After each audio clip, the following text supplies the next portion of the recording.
ladies, here's a look at the little combinations we put together today. As you know, I like to do things in eights, so this is no different. It's just a different thing that you're doing for each 8 count. And then we repeated it as many times as we could in our music.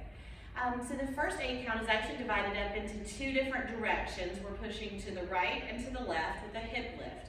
When my left hip is lifting, 1, 2, 3, 4, I'm being propelled to the right. My feet are basically just doing a step touch.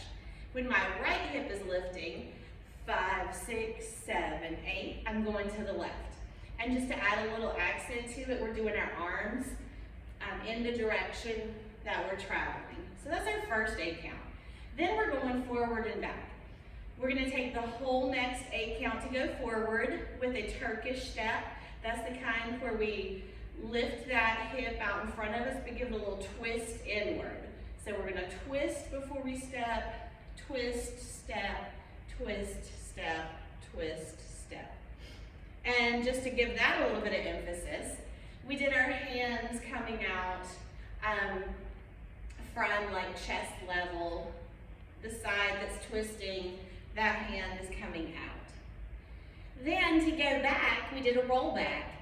And in this case, we could say that we stopped on the 7 rather than the 8. Our roll back is where we drop down in front and then roll across the back as our foot is moving back. So our hip is making like a horseshoe shape and our foot is moving at the same time. Drop down, roll it back, drop down, roll it back.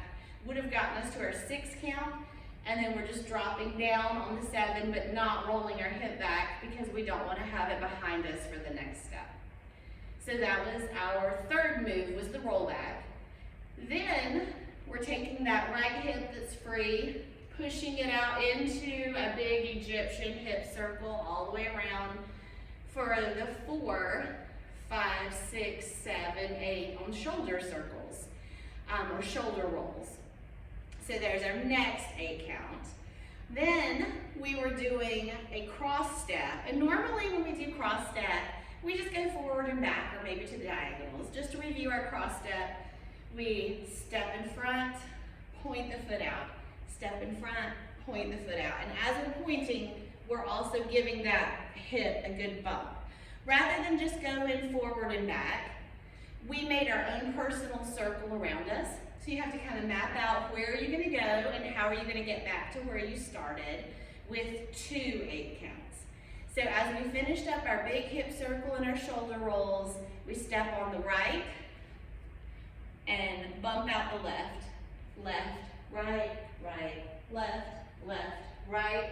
That would be the first 8 count. Right, left, left, right, right, left. And we're going to leave off our 7 and 8.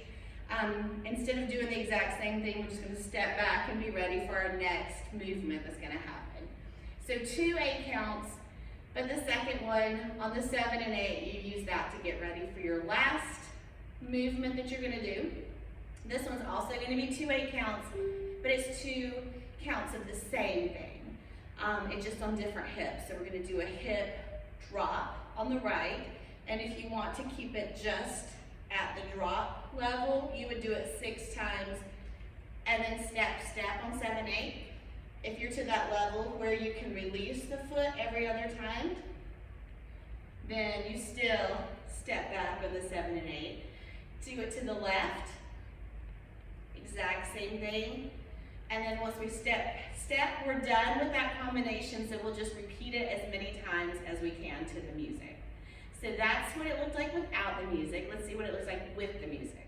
We can just play around with the opening with some poses.